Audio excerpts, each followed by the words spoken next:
What's up, guys? I'm KBHD here, and just got back from sunny California, where we spent some time with possibly the busiest man alive, Elon Musk. But he was super generous with his time, and we did this sort of a sit-down chat at the Tesla factory, and then also did a sort of a factory tour, which will be a separate video coming soon. But a ton of things we could have talked about since we were at Tesla at that time. Basically, our topics ranged from talking about Tesla products to our love for Tesla to tech and the future, all wrapped into one. So this is that chat. Thanks for watching. Enjoy. All right. First of all, thanks for taking the time, sitting down. I'm on your very busy schedule, I'm sure. Good to see you. Yeah, good to see you too. Welcome. This is a really interesting place to be. We're kind of in like a bird's eye view of seeing a couple different things happening behind us in the factory. These occasionally move, which is cool. Those are empty door carriers. So they would have carried the doors to cars to get assembled, and then they're on their way back to pick up some more doors. Nice. So I think most people know you as the boss, the face of Tesla, the decision maker. For those who, just for some context, how do you spend time at Tesla? What do you do? Yeah, it's a good question. I think probably a lot of people don't realize I'm like basically just in the factory in design or engineering meetings or production. So that's like 80-90% of the time. I think sometimes people think I spend a lot of time on Twitter. Sure. I don't know why they would think that. That's crazy. But actually, that's like almost nothing.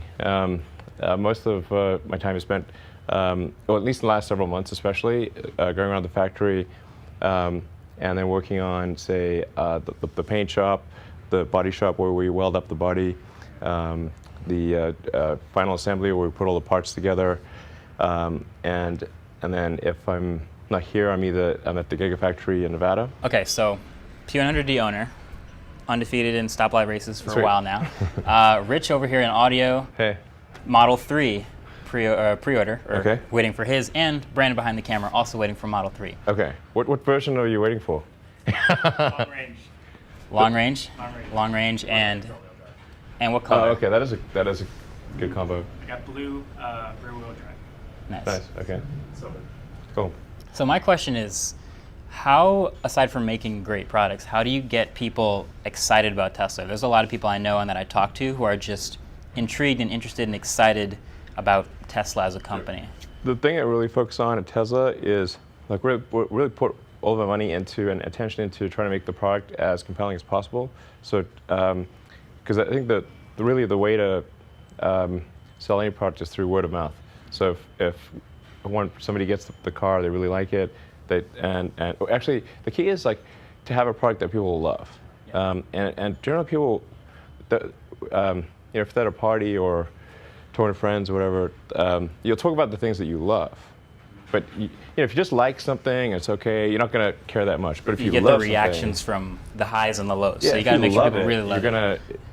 You're gonna talk, and then that'll generate word of mouth, and that's basically how our sales have grown. Like we don't spend any money on advertising or endorsements or so anyone like buys our car, they just bought it because they like the car, and it's genuine. No discounts. Like I actually even pay full retail price for my own cars. Okay. Yeah. And then we're really focused on trying to make the cars more affordable, which is really tough. Like in order to make the cars affordable, you really you need high volume. So you need economies of scale. And because the other car companies make a lot more cars than we do, they got way better economies of scale. So as we're gradually able to build up and do more cars, higher volume, then we can build them for progressively like less money, and then make the cars available to wide range of people. But it's super. Honestly, like the car industry is like super competitive. It's like it's like insanely competitive. So as far, I think I read a really interesting, or I think I heard it actually from an earnings call, but something interesting you said is one of the top 5 most frequent trade-ins for Model 3 is a Prius, right? Yeah. Which starts at $20-something thousand, and they obviously have massive economies of scale. Do you think there's room? I mean, Tesla has Model 3, Model S, and Roadster and up. Is there room for possibly an even less expensive quality electric car experience? Yeah, absolutely. I think in order for us to get to, like, let's say ultimately getting to like a $25,000 car. That's something we could do, but it's probably, if we really work really hard, I think maybe we could do that in 3 years. Does it come with time and scale, or just? Yeah, it's a bit of both. Yeah, because like the key to making things affordable is like designing. It's like design and technology improvements as well as scale. So if you think of like say phones, like the earliest cell phones, like I don't know if you remember, I'm probably like dating myself here, but like the original Wall Street. Where the guy's like walking down the beach and he's got like the it's like on a giant phone. He's carrying on like a briefcase kind of thing. They're massive. Yeah. Like massive phone. Yeah. And like all it could do is phone. Yep. Yep. And like had like 30 minutes of battery life and that kind of thing. Now, at that time, in the absence of technology improvements, like no amount of money, no amount of scale could have made that phone affordable. That'd be a lot of engineering iterations, a lot of design iterations. And we're probably, I don't know, on the 30th version of a cell phone. And with each successive design iteration, you can add more capability, you can integrate more things, you figure out better ways to produce it. So it actually gets better and cheaper. But it's like a natural progression of any new technology that it takes multiple versions and large volume in order to make it affordable. Gotcha. Is there anything in the near future of Tesla that you're really excited about? Yeah, there's a lot of things actually. I mean, we've got definitely way more product ideas than we have resources to execute. We were just talking about this with my team, just like, hey guys, what should we focus on? And now in the past, we've only done one car at a time. But as we go into the future, we've got to like basically figure out how to walk and chew gum. it's like okay, how do we do two products at the same time, but still have enough resources that both products are great? Right. And so we're gonna try to do two products. One of them for sure is like the Model Y, sort of compact SUV, comparable price point to the Model 3. Then there's the Semi, the pickup truck, and the next gen Roadster. Yeah. Like a next gen Roadster is kind of like dessert. We got to talk about like, that. Yeah. It's super exciting, but it's like, and I think there's definitely some value to doing it to show that an electric car can be faster than a gasoline car in every way. Yes. So I think there's like, because there's sort of like a halo effect of the gasoline sports cars, because like in terms of top speed, they still have the best top speed. Yeah. So that halo effect that I was gonna, basically every metric possible seems like really ambitious. Like there's a lot of things that people like me kind of accept that, like I love my electric car, but I know it's not gonna put down lap times 30 laps in just because there's restrictions. We got to work on that. Yeah. In fact, I was actually, I was just talking to the team. I was like, I think we got some headroom there. Yeah. Are we going to talk about track mode? Yeah, sure. Yeah, because I had a very short experience with track mode with Model 3. Okay. Yeah. So obviously Roadster is going to be, that halo car. And if we're confident it's going to be an amazing car, I hope it's that car to beat, essentially. Yeah. But then bringing track mode down to Model 3 brings that fun experience to a lot more people, that higher volume. Exactly. Yeah. So it's kind of like, we're like basically a bunch of nerds here. So obviously, I don't want to give it away. Yeah. But so for track mode, we want to open up a lot of settings. So like you can adjust settings. And it's kind of like an expert user mode. And you can sort of adjust traction control, adjust like battery temperature, brake. Like you can basically configure a bunch of things, and we'll tell you like, hey, if you do this, it's a bit risky. Like you're gonna wear out your brakes a little sooner. It's like you might blow a circuit. But like it'll be clear, like this is the risk that you're taking. Yeah. It's kind of like if you have a graphics card in a computer, you can like go in there and you can change the settings and you can like overclock things. Yeah. And like but So it's going to be, all of that will be in track mode, and you'll be able to see that and mess with it. Yeah. That's cool. Yeah, it'd be cool, and you can like try different things and. Word. It'd be fun. A little more on Roadster, because I made a video about it just after the event. I was sad I couldn't be there, but I'm a day one deposit because I was that excited. Okay. But I was wondering after you made that announcement, one, you said, I think I quote, plenty of space. What does that mean? Oh, you mean like it won't be cramped inside. Like basically, if you're a tall dude, you'll be able to sit in there. How tall are you? 6'1.5". Okay, so I feel like if you're comfortable in there, a lot of people will be. Yeah, and then like my brother's 6'4". And is he comfortable in it? Yeah. Okay. Yeah. All right. And Franz is like 6'3". I don't know. He's pretty tall. And then my other question was the side mirrors. This has been a theme in the past with prototypes and cars that we've seen before they come out. They don't have mirrors. Regulatory, they have to have mirrors. Is there an advantage to not having mirrors, or is is it just aerodynamic, or is there more to it? Now it's actually surprisingly how the mirrors, particularly at high speeds, can have quite a big effect on the drag of a car. They're like little air brakes, basically. Like typical car side mirrors reduce a highway range by around 5%. Wow. Yeah, it's pretty intense. So you can see in a wind tunnel, like you can see, when you see like the sort of smoke trails in the wind tunnel, you can see just how much. Yeah, they're just like air brakes. To be aerodynamic, you actually want kind of like a teardrop shape. So it's like it doesn't end in like a bluff, right? Because it creates a low pressure zone behind the mirror, and so you'd have to like have a kind of almost like a cone behind the mirror, or blend it with the body or something like that. Okay. So it's like they're actually surprisingly draggy. Now, a manufacturer is required to have side view mirrors, but I believe that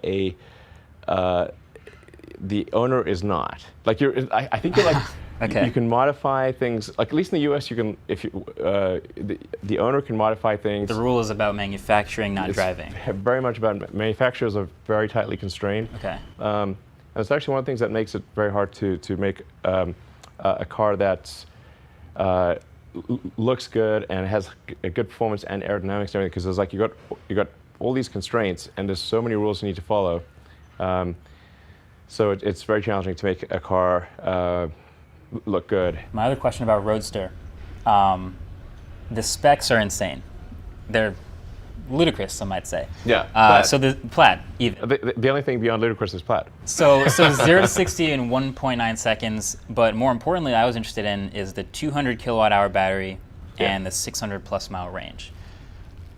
Are these numbers assuming an improvement in available technology by 2020? Or are they something you can achieve now but don't have the manufacturing capacity to, or is it somewhere in between?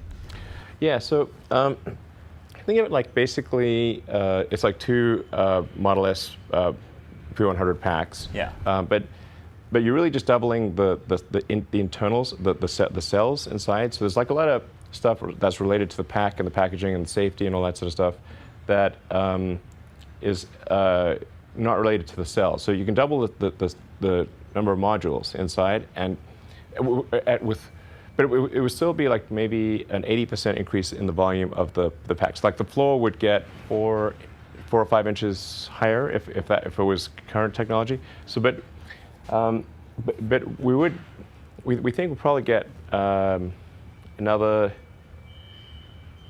maybe 20%, 10, at least 10, maybe 20% improvement, because we'll use, the thing about like an expensive car is we can use the state-of-the-art, the most advanced equipment. Like, it's kind of like with computers, like they've come out with a new like graphics card or CPU.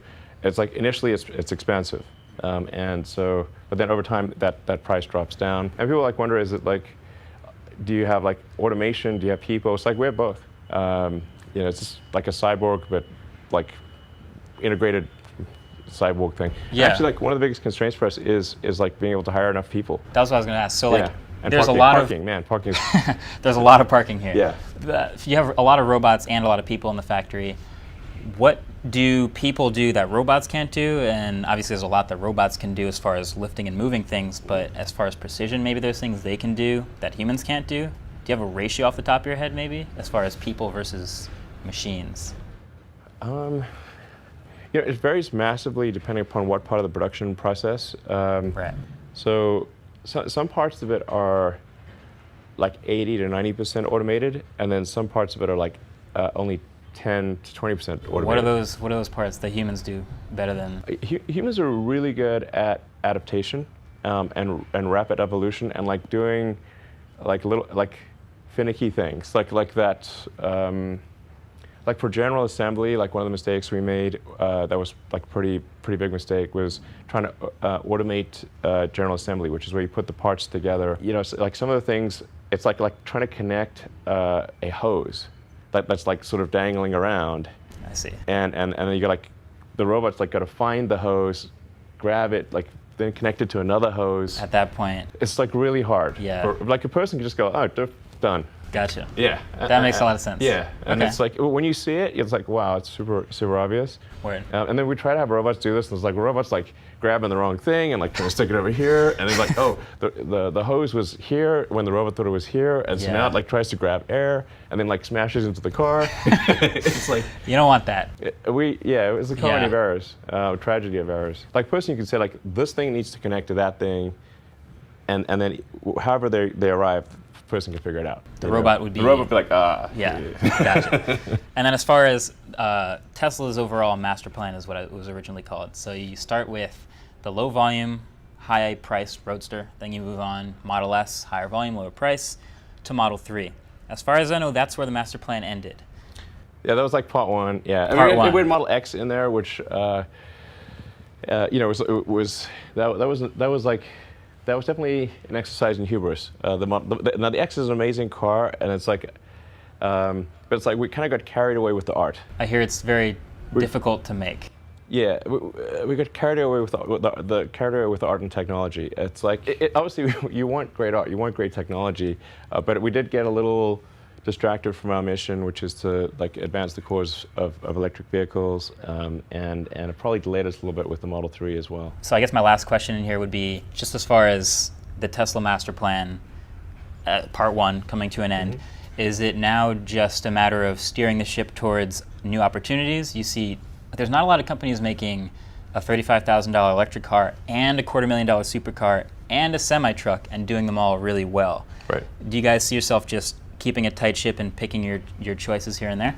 Yeah, that's why what I was saying earlier, like it's a tough strategic call between focus and like wanting to do a bunch of different models. Like I think we want to try doing two at the same time. Like so we've only ever done one at the same time before. Do two, and then if we get that. If we're good with that, then we can just try doing 3 at a time. Like a lot of the other manufacturers, they'll do like 12 at a time. Yeah. So they're way bigger than us. Word. Awesome. Yeah. Well, I wish you the best of luck with it, and thanks for taking the time to sit down. Yeah, thanks. Thank you. All right, cool. Appreciate it.